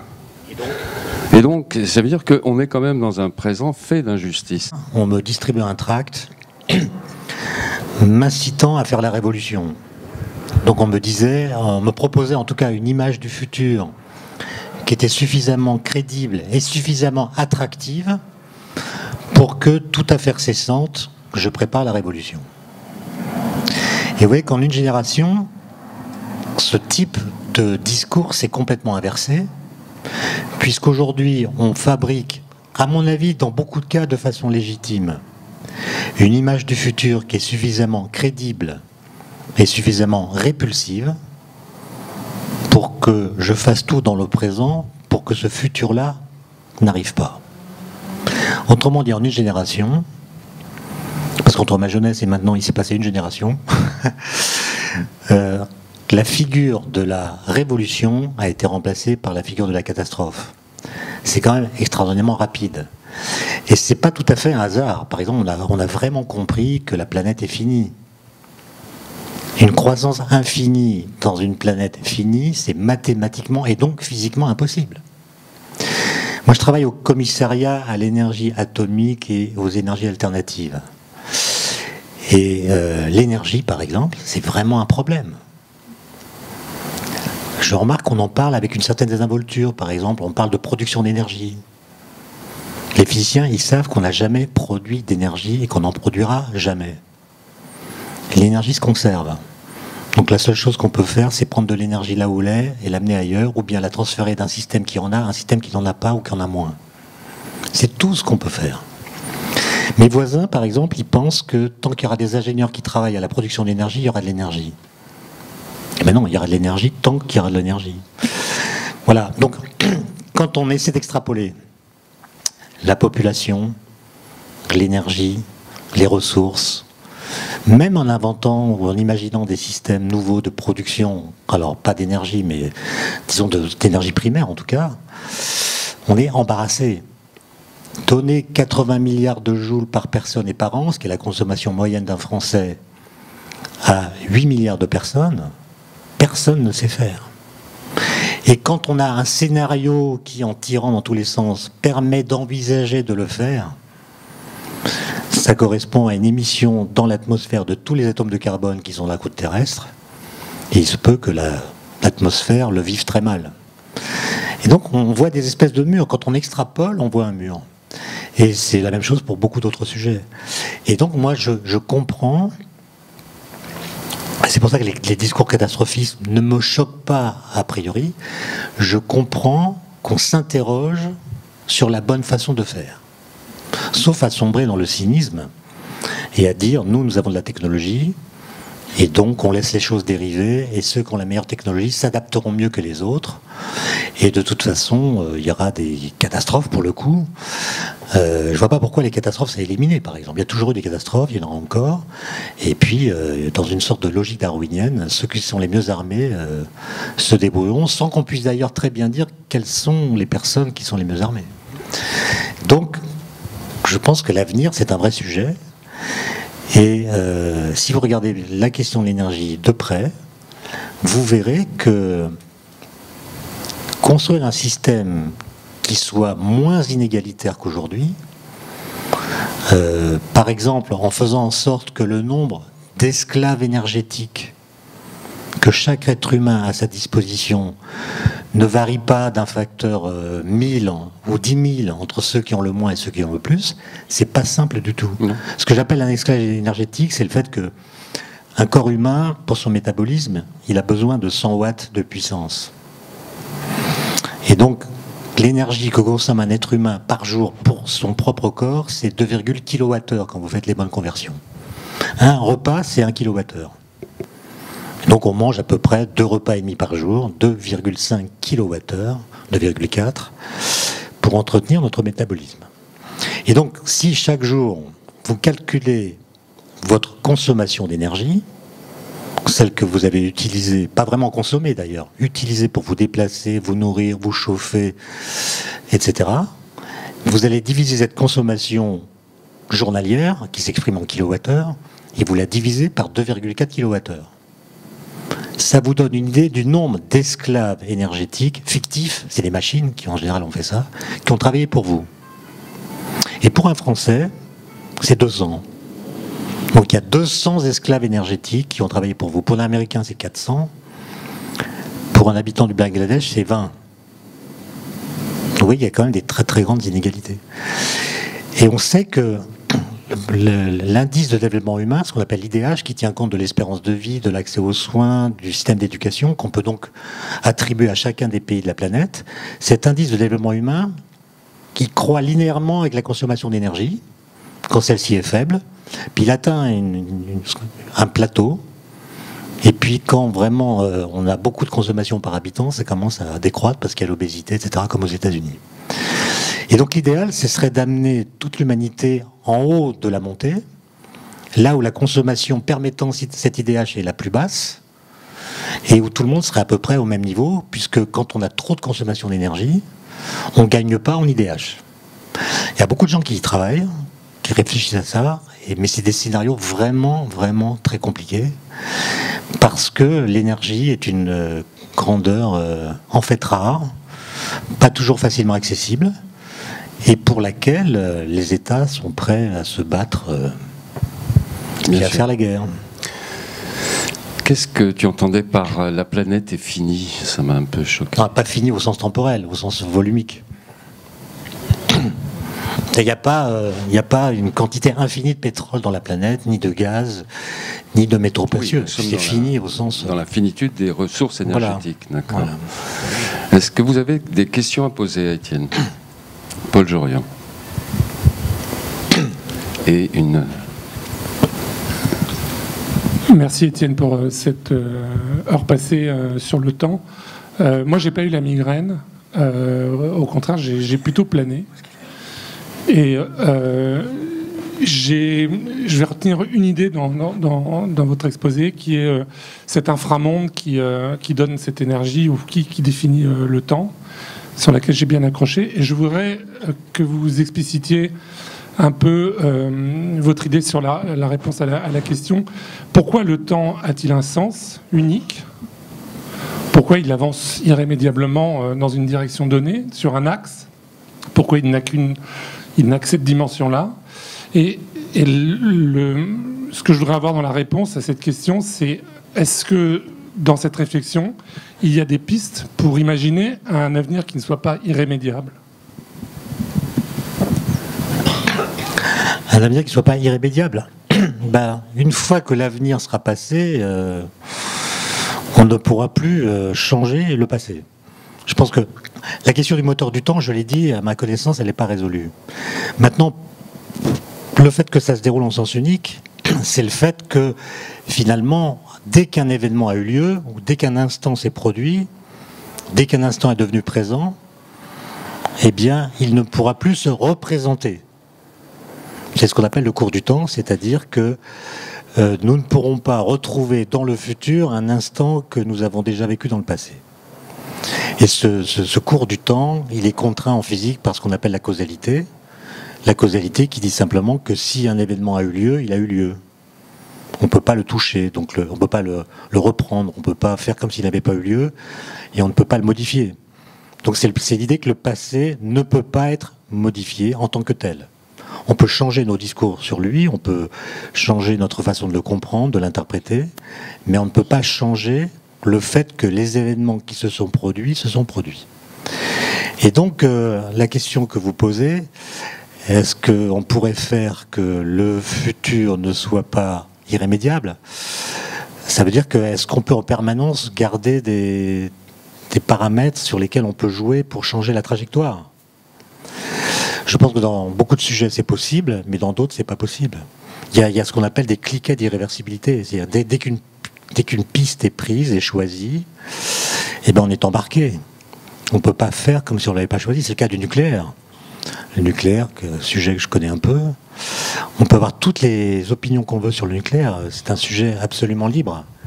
Reste que dès lors que nous avons commencé de l'utiliser, nous devons continuer à nous en occuper.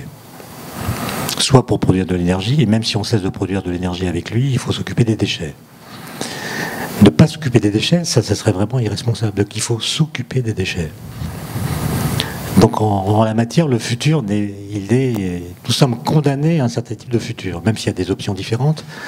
Nous sommes condamnés à devoir traiter ce sujet pour plusieurs générations, pas forcément autant qu'on dit. Si on a une solution qui est irréversible et qu'on estime sûre, on peut s'y consacrer pendant quelques générations et pas des milliers. Mais en tout cas, c'est un sujet qui incombe à notre présent et surtout à notre futur immédiat. Mais sur excuse-moi, mais sur une courbure de l'espace-temps, imaginons la petite souris qui court sur sa roue, qui n'arrête pas de tourner. Vous parlez, les physiciens, de courbure de l'espace-temps. Si je continue tout droit, à un moment donné, je vais repasser au même endroit. Ouais, mais ça violerait la causalité, justement. Dans un temps cyclique, s'il y a une cause A qui agit, qui produit un effet B, en allant dans le futur de l'effet, on revient dans le passé de la cause. Et donc un effet peut rétroagir sur sa propre cause. Donc par exemple, vous pouvez rencontrer votre mère avant qu'elle rencontre votre père. Et si, en empêchant cette rencontre, vous êtes toujours là, c'est qu'il y a une sorte de contradiction dans la famille. Et donc on préfère choisir un temps linéaire dans lequel toute action ou toute cause est chronologiquement protégée de toute rétroaction de la part des effets qu'elle produit. Bon, c'est quand même pas très compliqué ça. Bonsoir. J'aimerais vous demander ce qu'on sait de la régularité du temps du point de vue de la physique. C'est-à-dire, pour faire simple, est-ce que le temps est continu, c'est-à-dire une droite ininterrompue de temps, ou est-ce qu'il est discret, c'est-à-dire une succession d'instants extrêmement proches? Et je voudrais lier cette question, savoir s'il y a un lien entre cette question et le lien et les différentes conceptions de notre rapport au temps que vous avez présenté. Je pense par exemple au fait que si le temps ne s'écoule que parce qu'on l'observe, alors la régularité du temps, elle est limitée par nos propres limites. Donc par exemple, si on n'observe qu'une succession de temps, le temps ne peut être que discret, ce genre de choses. Bon, moi je pense pas que le temps s'écoule parce qu'on l'observe, parce que d'abord je pense qu'on l'observe pas, ce qu'on observe c'est des phénomènes temporels, le temps lui-même on le voit pas, il est parfaitement caché et invisible. Maintenant, la question que vous posez sur la continuité, dans les formalismes, moi je peux pas répondre, je sais pas ce que c'est que le temps. Moi, mon sujet de travail pendant quelques années, ça a été d'essayer d'imaginer ce que diraient les équations de la physique à propos du temps si elles pouvaient parler.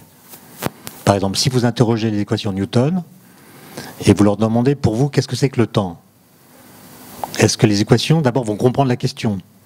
Est-ce qu'elles vont penser le temps en lui-même, ou est-ce qu'elles vont me dire, le temps, il est connecté à l'espace, il est connecté à la vitesse, ou je ne sais quoi? Donc, et puis, si le temps a un sens pour elles, qu'est-ce qu'elles pourraient en dire? Et la même chose pour la relativité, la mécanique quantique, etc. Maintenant, dans les formalismes opératoires de la physique, le temps est continu. C'est une variable continue, c'est-à-dire il n'y a pas d'instance séparée par du non-temps. Simplement, je vais être prudent, puisque Alain Kohn, que j'évoquais tout à l'heure, lui, il a dans ses géométries dites non commutatives, il va vers l'idée qu'on pourrait parler d'une forme de discrétisation de l'espace-temps, avec l'idée d'un temps qui s'écoulerait par à-coup, un peu comme... Souvent, on associe le temps à un fleuve qui est continu, mais là, ce serait des écluses sur un canal. Donc le temps s'écoulerait de temps en temps, si on peut dire.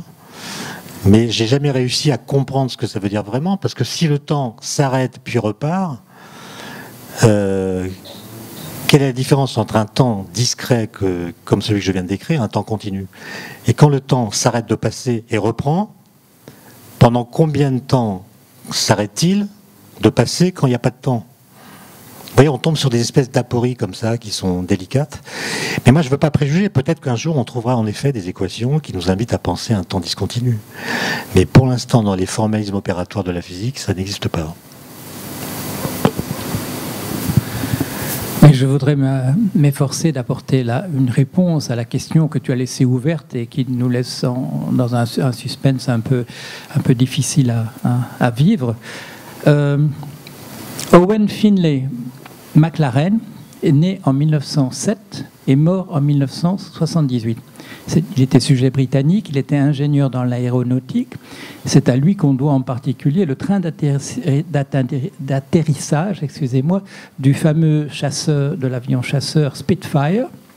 En 1965, il dépose le brevet d'une poussette pliable en tube d'aluminium. Et les premiers exemplaires sont en vente en 1967. Je crois qu'il ne faut pas chercher plus loin le responsable du renversement de la poussette. Bon, merci pour cette information. Moi, j'ai entendu dire, on m'a dit que le responsable, en fait, c'est en Suède qu'ont été accordés en premier les congés parentaux pour les pères. Et donc on m'a dit que c'est à la fin des années 70 que les pères ont eu des congés parentaux. Et ça a correspondu à l'époque où le jogging est devenu un sport à la mode. Donc c'était la conjonction de la mode du jogging et du fait que les pères poussaient qui a conduit au retournement des poussettes. Cela dit, moi j'habite à Paris à côté d'un parc où on voit beaucoup de poussettes et j'ai remarqué là qu'elles sont réversibles. C'est-à-dire qu'on peut orienter comme on veut la barre sur laquelle on pousse, de sorte qu'on peut choisir de pousser l'enfant soit en faisant en sorte qu'il regarde sa mère, soit en faisant en sorte qu'il regarde les passants anonymes. Donc c'est laissé à la liberté et à l'initiative des parents. Sujet d'angoisse supplémentaire. Bonsoir. Vous avez rappelé que le monde était en guerre pour les énergies. Concernant le nucléaire, le Japon s'est remis au nucléaire. Mais moi, ma question va concerner les gaz de schiste. Les Américains exploitent le gaz de schiste. On peut dire qu'ils sont cyniques dans le sens qu'ils se moquent des effets secondaires éventuels. Bon. Ma première question, c'est est-ce qu'ils font ça en partie pour préserver des réserves de pétrole? La deuxième question, c'est quelles sont les possibilités pour modifier les techniques pour pouvoir exploiter sans danger? Voilà. Bon, je ne veux pas me défiler, mais je suis quand même notoirement incompétent sur le gaz de schiste. Simplement, au mois de... Je crois que c'était au mois de novembre dernier, j'avais été frappé par la couverture du magazine Time. C'est au moment où justement les Américains se lançaient dans le gaz de schiste et annonçaient qu'ils allaient y investir énormément.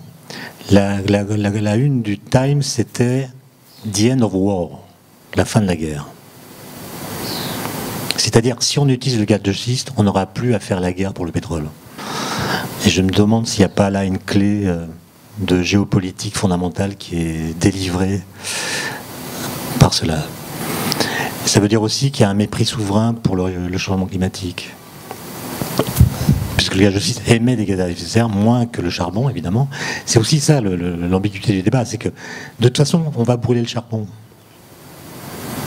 Donc ceux qui disent on ne peut pas utiliser le gaz de schiste parce que ça fait des gaz à effet de serre, dès lors qu'on va brûler le charbon, les Chinois vont brûler leur charbon, les Américains vont brûler leur charbon, les Indiens brûlent leur charbon, on va brûler tout le charbon.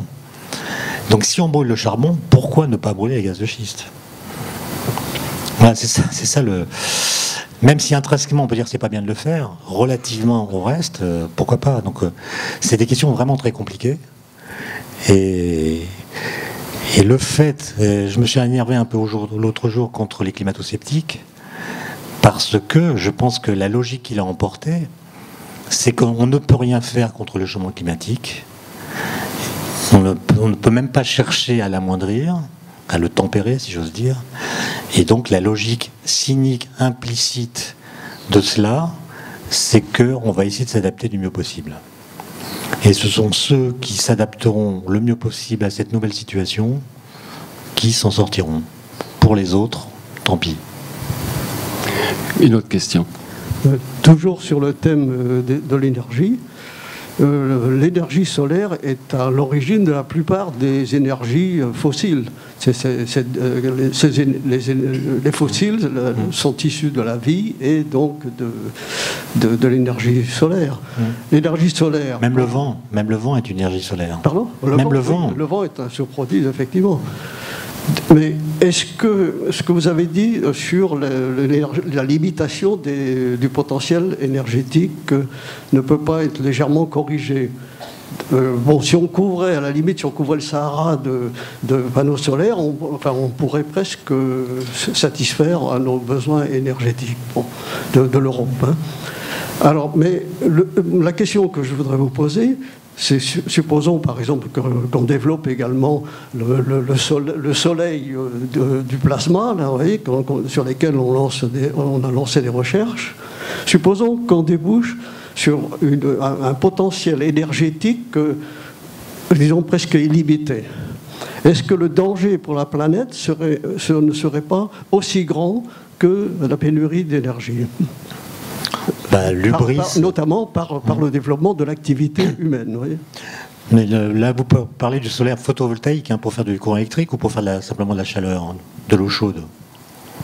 Le solaire thermique, non, je pense qu'on peut l'eau chaude, c'est marginal. Je pense à l'électricité, à la production d'électricité. C'est très bien de chauffer l'eau avec du solaire, ça c'est même ce qu'il y a de plus intelligent. Mais le photovoltaïque, ça c'est des matériaux très spéciaux qui ne sont pas en quantité infinie sur la planète. C'est assez cher. Vous connaissez toutes les histoires de panneaux solaires avec la Chine qui les fabrique à partir de techniques qui ont été inventées en Europe. Oui, on peut imaginer couvrir le Sahara, mais vous voyez que c'est quand même des solutions assez radicales. Et j'insiste sur le fait qu'il n'y a pas d'énergie renouvelable, ça n'existe pas. Mais quelle est la part ? C'est encore une appellation là comme production d'énergie, c'est des appellations qui font croire qu'il y a des solutions simples, il suffit de produire de l'énergie ou bien d'utiliser des énergies renouvelables. Il n'y a pas d'énergie renouvelable, ça n'existe pas. Ah oui, ce qui est renouvelable, c'est le fait qu'il y a toujours des photons qui tombent. Mais une fois que ces photons sont utilisés, ils sont utilisés. Donc l'énergie qu'ils ont transportée n'est pas elle-même renouvelable. Et de la même façon, quand vous brûlez un litre de pétrole, vous le mettez dans votre voiture, vous roulez avec, ça fait de la chaleur, ça fait de l'énergie cinétique, ça fait toutes sortes de choses. Mais à la fin, il y a exactement autant d'énergie qu'au début. Donc vous n'avez pas consommé d'énergie. Simplement, l'énergie de départ qui était sous forme de pétrole liquide, avec des atomes de carbone ordonnés d'une façon très particulière, qui fait que le pétrole, c'est une énergie très concentrée, mais cet ordonnancement, vous l'avez détruit. Vous avez produit ce qu'on appelle de l'entropie. Donc on ne peut pas consommer d'énergie, on peut simplement produire de l'entropie. Consommer de l'énergie, c'est produire de l'entropie. Et quand on raisonne de cette façon, on a un autre rapport à la question de la consommation d'énergie. Oui, je voulais savoir quelle était la proportion entre énergie fossile utilisée par l'homme et les énergies alternatives en ce moment. C'est fossile, tout est fossile, quasiment. Tout est fossile quasiment. Et après, il y a un peu de biomasse, il y a un peu de nucléaire, un peu d'hydraulique, mais c'est marginal. Et la tendance serait d'aller vers quoi ? Mais la tendance, c'est de faire ce qu'on peut, c'est-à-dire d'abord ne pas croire que ce qu'on extrait comme énergie d'une source d'énergie primaire est proportionnel aux investissements qu'on y consacre. Et par ailleurs, c'est toi qui disais, qui rappelait qu'effectivement l'espèce humaine, donc du moins Homo erectus, toi tu disais 2 millions d'années. Oui. Hein, les fourmis, on en parlera tout à l'heure, 120 millions d'années. Oui. L'univers, 13,5 milliards d'années. Comment ça se fait que la question de l'énergie brusquement se pose et apparaît avec l'espèce humaine contemporaine ? Parce qu'on a découvert le pétrole il n'y a pas très longtemps. Le pétrole, c'est une énergie vraiment miraculeuse. Et aujourd'hui, on ne connaît pas de source d'énergie aussi séduisante que le pétrole, avec lequel on peut faire du plastique, plein de choses. C'est une énergie très concentrée, facile à transporter, très commode, incroyable. Il y a un sondage qui a été fait il n'y a pas très longtemps en France. On a demandé aux gens quel était pour eux le symbole de l'énergie. Qu'est-ce qui pour eux, en excluant le nucléaire, qu'est-ce qui pour eux symbolise l'énergie ? Quel est le produit qui pour eux symbolise l'énergie ? Et la majorité des gens, il y avait une liste évidemment, ils ont répondu le TNT. Mais le TNT, ça contient très peu d'énergie. Dans 1 kilo de TNT, il y a 10 fois moins d'énergie que dans 1 kilo de pétrole. Le pétrole contient énormément d'énergie, simplement il la brûle lentement, donc il a peu de puissance. Le TNT, il a très peu d'énergie, par contre, quand il explose, il explose. Donc le TNT est symbole de puissance, pas d'énergie. Donc il ne faut pas confondre les deux. Bonsoir. Pour rester sur l'énergie, beaucoup de nos hommes politiques aujourd'hui travaillent autour de ce qu'ils appellent la transition énergétique. Alors ça veut dire quoi ? C'est quoi la transition énergétique ? Ça, j'aimerais bien le savoir. Parce que j'ai lu Alors, transition énergétique, c'est un mot qui a été inventé pendant la campagne électorale.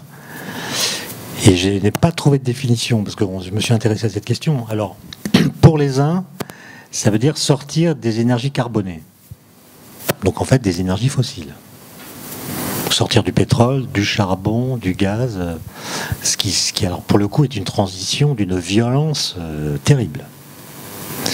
Mais pour d'autres, ça veut dire sortir du nucléaire. Donc je ne sais pas laquelle est la bonne définition. Je pense que ça dépend des discours et ça dépend des gens qui sont dans la salle. Vous savez, vous avez vu dans la presse, il n'y a pas eu de consensus sur cette question, donc peut-être qu'il y a déjà eu des difficultés à définir la chose. Il y a une autre question. Oui, bonsoir. Moi, je voudrais revenir sur la notion de temps. Vous avez dit, est-ce que le futur existe-t-il dans l'avenir? Je voudrais savoir ce que vous pensez de cette nouvelle théorie en physique qui se développe, qui aurait tendance à dire que le futur aurait une influence sur le présent. C'est-à-dire qu'en fait, pour revenir sur la courbure de l'espace-temps de tout à l'heure, ou la linéarité du temps, on aurait un phénomène de double causalité. Je voudrais savoir quelle est votre position là-dessus, s'il vous plaît. Merci. Alors, d'abord, le futur rétroagit sur le présent d'une certaine façon. En tout cas, l'idée que nous nous faisons du futur rétroagit sur notre présent. Lorsque vous savez que vous avez un concours à passer ou un examen, ou que vous voulez faire une course de haute montagne à telle époque de l'année, vous vous préparez dans le présent pour être capable de passer ce concours ou d'escalader cette montagne. Donc l'idée qu'on a du futur rétroagit, ou agit plutôt sur notre présent, ça c'est, je pense, assez trivial. Maintenant, je ne sais pas si c'est à cela que vous faites allusion, il y a des gens, des physiciens comme Hugh Price par exemple, qui essaient de rendre compatible la conception de l'univers bloc que j'ai évoqué et la physique quantique, qui ne déploie pas les mêmes arguments. Et ce qu'il a montré, en tout cas ce qu'il a écrit dans un papier qui a été publié il y a très peu de temps, c'est peut-être ça que vous voulez dire, hein, c'est qu'on ne peut pas mettre la mécanique quantique dans l'univers bloc sans faire le postulat de ce qu'il appelle une rétrocausalité, c'est-à-dire une influence d'événements du futur sur le présent. Bon, je ne sais pas ce qu'il faut en penser. Je pense que d'un point de vue politique, il ne faut pas s'occuper de ça et essayer de se donner pour le futur des objectifs modestes, mais pour lesquels nous serions vraiment très déterminés, sans imaginer que le futur va rétroagir sur nous. Et pourquoi les utopies, ça ne te convient pas? Parce que ça ne sert à rien. Ça fait rêver, ça ne fait pas agir. Il faut que quelque chose serve à quelque chose pour que ça puisse convenir.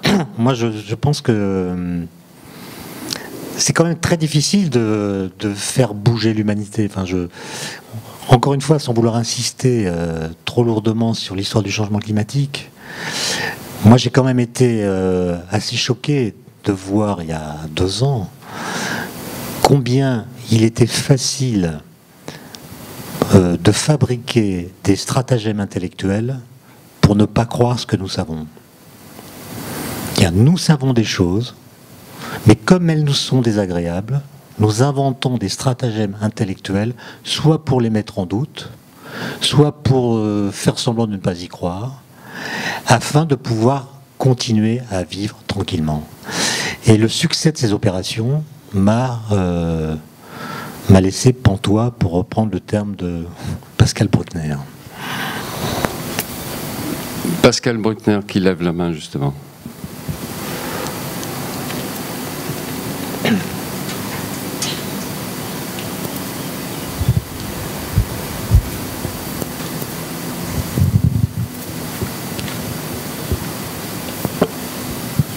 Oui, Étienne, à la fin de ton discours, tu nous as remercié de nos traditions.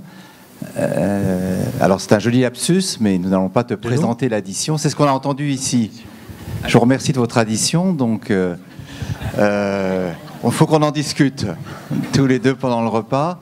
Mais pour revenir au début de ton exposé sur la crise du progrès et de l'avenir, est-ce que tu ne crois pas que cette crise touche particulièrement l'Europe, et en Europe, plus spécifiquement la France, dont tu as dit qu'elle était un pays gagné par le pessimisme, et de nos populations et de nos dirigeants, c'est peut-être de sortir de l'histoire tout simplement. Quand Fukuyama parlait de la fin de l'histoire, c'était peut-être la fin de l'histoire européenne. Il ne s'agit pas de nier la gravité des problèmes qui nous attendent, ni la réalité du réchauffement climatique et de l'explosion démographique. Mais ce qui frappe lorsque l'on sort d'Europe, c'est la confiance que les populations, que ce soit en Afrique, en Asie ou en Amérique latine, ont dans leur capacité de maîtriser l'avenir, alors qu'ici nous avons perdu toute aptitude à affronter l'adversité. Et tout nous effraie. Et c'est cette perte de capacité à affronter le danger et les risques qui est presque plus inquiétante que ces risques eux-mêmes, me semble-t-il. Moi, je suis d'accord avec ça. Je pense que nous sommes fatigués. Ben, l'Europe est fatiguée. Nous sommes fatigués d'être nous-mêmes. Je pense que, par exemple, la Shoah, enfin, la Deuxième Guerre mondiale, et même la Première, sont des choses que nous n'avons pas digérées.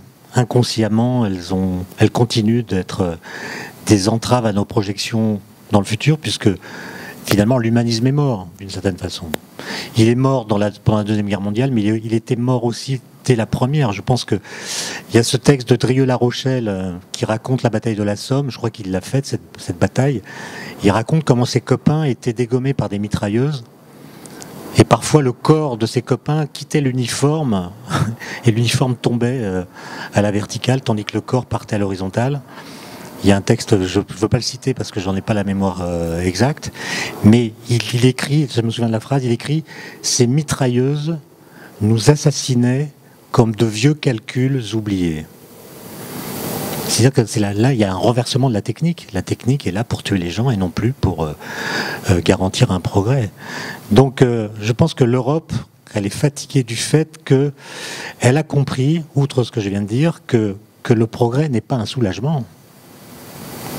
Or, si on lit, je sais pas, Condorcet, ou même si on lit Jean Perrin, prix Nobel de physique, découvreur de l'atome, fondateur du Palais de la Découverte, il écrit que si on fait un petit effort, dans quelques décennies, il écrit en 1930, au moment de l'inauguration de la Caisse nationale de la recherche qui va devenir le CNRS. Il dit un petit effort et bientôt, eh bien, on atteindra une espèce d'âge d'or. Et cet âge d'or pourra être maintenu au prix d'un effort beaucoup plus petit que celui qui a été dépensé pour l'atteindre. Donc il y a l'idée que si on met un coup de collier, on va mettre la société dans un état stable qu'elle pourra maintenir sans effort. Et c'est cette idée-là qui a été violemment démentie, puisque les progrès techniques, à commencer par eux, posent des problèmes que nous avons du mal à gérer, etc. Et la question que tu poses, c'est de savoir si les pays qui ne se posent pas ces questions vont se les poser rapidement. Autrement dit, est-ce que nous les posons parce que nous sommes lucides, plus qu'eux? Et dans ce cas, elles s'imposeront à eux comme elles s'imposent à nous. Je pense que dans certaines villes chinoises, quand on voit le taux de nanoparticules engendrés par la pollution et qu'on voit les crises d'asthme que ça produit chez les enfants, je pense que, d'ailleurs il y a eu récemment des manifestations assez graves en Chine, la pollution en Chine risque d'être un problème qui va enclencher dans les opinions publiques des demandes assez nouvelles pour ces pays. Donc je vois bien la différence, je vois bien quand on va en Amérique du Sud ou en Inde ou en Chine, en effet, on voit une mentalité qui est proche de celle des 30 Glorieuses en France, mais c'est pas sûr que ça dure, et si ça dure longtemps, c'est sûr qu'on va avoir intérêt à réagir. Des mains se lèvent.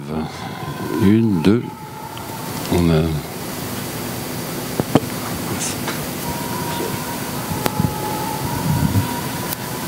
Merci pour cette allocution et pour l'ensemble des pistes que vous avez jetées, parce que là, il y a beaucoup de pistes qui sont difficiles à frayer. J'aurais aimé que vous distinguiez plus clairement, dans cette idée d'un temps qui serait bloc, la notion vulgaire de destin qui réapparaît de plus en plus. On pensait s'être débarrassé de cette notion de destin, et on s'aperçoit chez les jeunes qu'elle est vraiment prégnante, comme si tout était déjà inscrit. Et puis cette notion d'avenir. N'y a-t-il pas dans la notion d'avenir une notion d'interrogation dont justement nous sommes de plus en plus difficilement capables? Je développe 2 secondes. Un philosophe allemand, Martin Heidegger, il avait l'habitude de dire que les hommes ne s'interrogent à propos d'une chose que lorsque ce qui leur est familier en cette chose vient à disparaître. L'exemple les plus acides en Allemagne, une tendance écologique très forte. Une nature relativement préservée encore, c'est un mouvement écologique très faible. Bon. Or, le fait que nous ayons la possibilité technologique de ne plus vivre la disparition, nous avons la possibilité aujourd'hui de reproduire ce que nous voulons quand nous voulons. Mon chanteur préféré peut décéder, je peux le faire réapparaître quand je veux. où je veux. Mais pas les poissons dans la mer. Première chose. Deuxième chose, qu'adviendrait-il si notre familiarisation avec les choses, ce que vous avez appelé tout à l'heure l'habiter, venait à disparaître? Serions-nous affectés par les disparitions? Car il y a quand même quelque chose de surprenant. D'un côté, comme vous le dites, l'objectivité des chiffres. Et d'un autre côté, cette capacité à se mentir à soi-même. Cette mauvaise foi permanente qui nous garantit de pouvoir continuer notre train-train quotidien. Est-ce que ce n'est pas parce que nous sommes de moins en moins familiers du corps, de l'autre, de la parole et de notre communauté, que la disparition nous affecte de moins en moins? Dans ce cas-là, ça veut dire que l'interrogation devient impossible et on rentre dans un destin, il n'y a plus d'avenir. Comme si pour qu'il y ait un avenir, il faudrait qu'il y ait des interrogations. Bon, sur la disparition, j'ai fait une petite remarque que je veux bien répéter, mais il y a des choses qui vont disparaître et ça pourrait nous affecter. Vous voyez toutes les négociations sur la pêche profonde à la Commission européenne ou ailleurs, il y a quand même des espèces qui disparaissent. S'il n'y a plus de poissons dans la mer, ça va créer des problèmes terribles. Et là, je pense que l'argument que vous avez évoqué ne fonctionnera plus. Il y a un nombre fini de poissons. Si on les pêche plus vite qu'ils ne se reproduisent, il y a forcément un moment, c'est mathématique, où ça pourrait poser des problèmes. Je ne suis pas compétent, mais je crois lire ici ou là des arguments qui sont assez alarmistes. Vous parlez du destin. Je n'ai pas très bien compris ce que vous voulez dire. Les jeunes croient au destin, c'est-à-dire... croire au destin, ça veut dire croire que les choses sont jouées, ça rejoint l'univers bloc, et qu'il n'y a plus de paramètres permettant d'agir. Et peut-être qu'en effet, les discours catastrophistes ou les discours déclinistes, de façon plus générale, sont des discours qui sont un peu du type que j'évoquais tout à l'heure, c'est-à-dire la catastrophe est annoncée, ou en tout cas l'effondrement, ce qui n'est pas la même chose que la catastrophe. Il y a un effondrement, il y a un mode de vie qui n'est pas tenable. Il faut attendre qu'il s'effondre, on essaie de le tenir tant que c'est possible, et puis quand il s'effondrera, on verra bien comment faire. Mais vous voyez qu'il y a des tas de signaux qui sont envoyés et qui font que nous sommes en quelque sorte dans un piège. Prenez le prix du pétrole, de l'essence, à la pompe. L'essence est gratuite en France. 1,70 €, c'est rien du tout. C'est moins cher qu'un demi de bière au bar. Donc on paye le pétrole, qui est une énergie non renouvelable, moins cher que la bière. C'est pas très normal. Donc tout le monde est d'accord pour dire que le prix de l'essence devrait être bien plus fort. Mais si vous augmentez le prix de l'essence, il y a des tas de gens qui ne peuvent plus travailler, qui ne peuvent plus aller à l'école. C'est la panique, c'est l'arrêt. D'accord ? Donc on est obligé de maintenir un prix de l'essence bas, alors même, là je parle sous l'autorité de Paul Jorion, la logique économique voudrait qu'il soit monté pour que la consommation diminue. Donc on est là vraiment piégé. C'est comme même le kilowattheure électrique, hein, c'est 8 centimes le kilowattheure. Un kilowattheure, je le rappelle, c'est l'énergie que vous consommez lors d'un bon repas. C'est l'énergie qu'il vous faut pour escalader le Mont Blanc depuis Chamonix. 3800 mètres de dénivelé, faites le calcul à MGH, 1 kilowattheure. Mais quand vous mangez 1 kilowattheure d'énergie alimentaire, chimique en l'occurrence, c'est pas 10 centimes d'euros. C'est juste pour vous dire que l'énergie, électricité ou pétrole, est très peu chère. Et un jour, il faudra la payer à son juste prix. Et ça, c'est un changement qui va sans doute se faire progressivement, qui risque d'avoir des conséquences assez brutales. Parce qu'on a considéré que l'énergie fossile, étant là quand nous sommes arrivés, était gratuite. Il n'y a qu'à se servir. Après la question de M. Pascal Bruckner sur la fin de l'histoire de l'Europe, je pensais que la question suivante, ou peut-être la réponse, aurait pu venir de M. Jérôme Ferrari, qui aurait comparé la fin de l'Europe à la chute de Rhodes. Ah bah oui. Mais oui, il faut qu'il réponde. Je sais pas où il est, mais Fukuyama, il dit aussi que ce qu'il appelait la fin de l'histoire, c'est le fait que les démocraties allaient s'imposer partout. La démocratie allait s'imposer partout. Et il pensait que la démocratie suppose, pour être effective, des classes moyennes importantes. Mais il se trouve que je l'ai entendu l'autre jour dire que c'était ça le problème, c'est que les classes moyennes ont tendance, dans les pays comme l'Europe par exemple, à plutôt rétrécir. En Chine, il y a une classe moyenne qui apparaît, mais qui est quand même loin d'être majoritaire. Et qu'une société dans laquelle il n'y a pas de classe moyenne, avec des gens très riches et des gens très pauvres, c'est pas vraiment une démocratie. Et donc, il reconnaît lui-même que sa prédiction n'est pas tout à fait confirmée.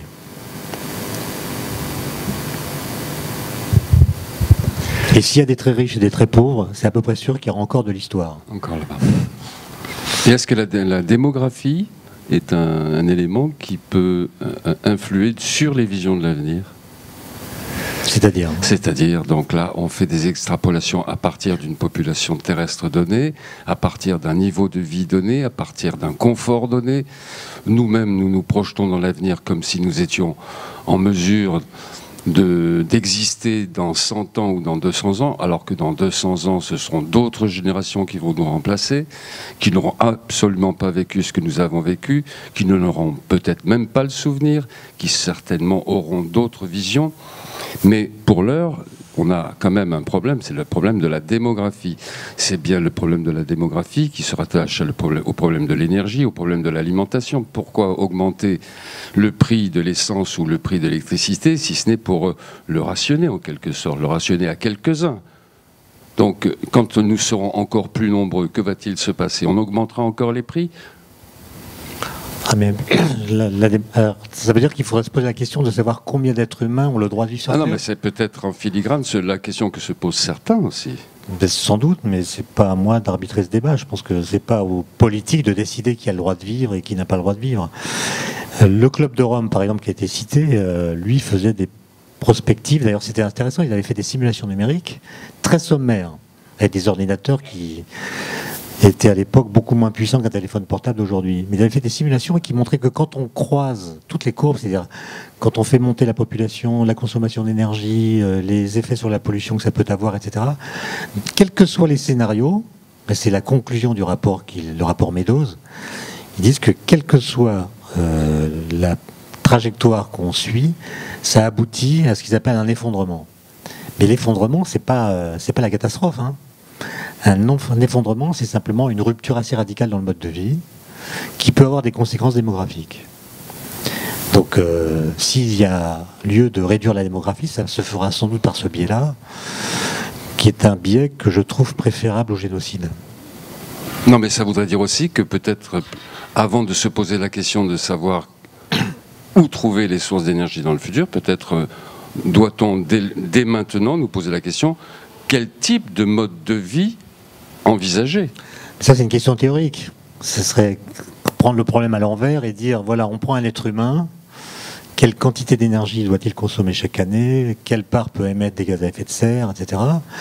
Espèce d'humain standard, d'humain moyen, et ensuite adapter nos systèmes de production et évidemment nos modes de vie à cette définition de l'humain typique. Non, mais c'est la seule réflexion que je peux mener, moi, à titre individuel, que chacun de nous peut mener à titre individuel. Mais on voit bien que c'est pas comme ça que ça se passe. Il y a des gens qui se ça, c'est sûr, demandent chaque matin comment ils vont avoir de l'énergie pour chauffer et cuire leurs aliments. Et d'autres qui prennent des jets privés pour faire un golf en Angleterre. Donc il y a des disparités énormes et je ne vois pas très bien comment elles pourraient se réduire naturellement. C'est ça la remarque que Fukuyama faisait. C'est qu'il y a une telle disparité, un tel accroissement des inégalités que le système conduit à un splitting effectif de l'humanité. L'humanité, en fait, elle est divisée. Ça ne se voit pas parce que on prend n'importe quelle femme avec n'importe quel homme. Si ils font l'amour, ça peut faire un enfant, donc c'est la même espèce, mais en réalité les conditions de vie sont tellement différentes que ça pourrait changer, non pas les conditions de vie simplement, mais la condition humaine de certains. S'il vous plaît. Oui, bien précisément. Vous nous dites d'une part que nous assistons à la fin de l'humanisme et que d'autre part il y a peut-être encore de l'histoire. Alors, qu'est-ce qu'il y a après l'humanisme? La lutte pour la survie, l'état de nécessité, voilà. Mais je ne suis pas prophète, moi. Non, je ne sais pas. Moi, j'étais touché par ce qu'a dit Jean-Marc l'autre jour. que la science, l'esprit scientifique, c'est quelque chose qui a à voir avec l'humanisme, je pense, et en tout cas ça correspond à une période qui recouvre celle de l'humanisme. On a pensé la science en même temps qu'on a pensé l'humanisme. On a même étroitement associé les deux. Et moi je pense que si on perd l'esprit scientifique, on risque de perdre aussi certaines références qui sont essentielles pour définir l'humanisme. Bon, je ne pourrais pas trop m'avancer là-dessus, mais je l'ai dit en posant une question l'autre jour, moi, ma crainte, c'est que nous liquidions la science au motif d'un mauvais usage du monde. C'est-à-dire, on dit, voilà, la science nous a donné des moyens grâce auxquels on a pu abîmer la nature, l'environnement, etc. Et donc, il faut revenir à une relation à la nature qui soit moins violente, et donc changer notre rapport à elle. Or, la science moderne, elle est liée à l'idée que la nature et nous, c'est deux choses différentes. C'est Galilée qui le dit, l'homme est un être d'antinature.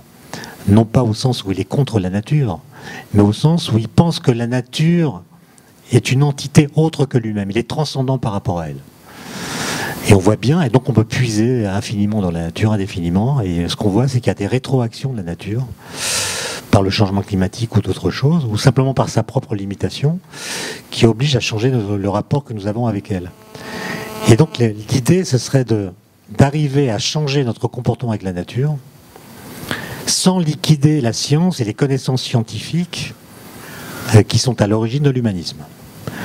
Et c'est ça qui me paraît être un exercice difficile, d'autant plus que, j'ai pas eu le temps d'en parler, mais j'ai l'impression que nos sociétés évoluent vers une forme de relativisme terrible, qui consiste à penser que toutes les connaissances, quelles qu'elles soient, ne sont que des croyances. La dernière question. Oui, je voulais savoir ce que vous pensez des projets qui relèvent un peu de la science-fiction des Américains à la recherche des énergies sur les astéroïdes dans la ceinture principale, et en particulier des projets qui concernent même des planètes du système solaire comme Titan, où on sait qu'il y a beaucoup de gaz, ou de la comète de Halley, puisqu'on dit que la comète de Halley a l'équivalent pétrole de 1000 ans d'usage sur Terre. Vous voyez bien que si on est condamné à aller chercher notre énergie sur d'autres planètes que la nôtre, c'est qu'il y a un bug dans le système. Donc c'est une façon d'échapper à ce que nous savons, à savoir que la Terre est finie, au sens où ses capacités sont limitées. Et donc si on dit l'infini, il existe ailleurs, allons le chercher, ça veut dire qu'on n'a pas vraiment entendu cette leçon-là, puisque ces planètes que vous citez, elles aussi sont finies. Et une fois qu'on les aura vidées, il faudra en trouver d'autres, etc. Il y a un texte absolument génial qui a été écrit par Husserl en 1933, je crois, qu'il a écrit en 3 jours et 3 nuits sans dormir. Un texte un peu fou qui s'appelle « La Terre ne se meut pas ». Et ce que dit Husserl, c'est non pas que la Terre est immobile. Il ne remet pas en cause les découvertes de Copernic et Galilée. Donc il dit la Terre tourne autour du Soleil, qui lui-même tourne autour d'autres centres, etc. Mais il dit, en fait, nous sommes des êtres géocentrés. Et nous ne pourrons quitter la Terre qu'en l'emportant avec nous. Il faudra emporter l'air qui s'y trouve, etc. Mais l'idée qu'on pourrait coloniser notre planète, d'autres planètes, simplement transporter l'humanité comme ça d'une planète à l'autre, est une idée pour le coup complètement utopique. Et donc il faut plutôt penser notre condition comme étant celle d'une humanité qui est rivée à un astre, à une planète qui est peut-être astrophysiquement banale. Peut-être qu'il y a des milliers d'exoplanètes qui ressemblent à la Terre, c'est possible. N'empêche que la Terre est la seule planète qui se trouve être à l'endroit précis où nous sommes. Et il faut en profiter. Merci beaucoup Étienne Klein. Merci beaucoup.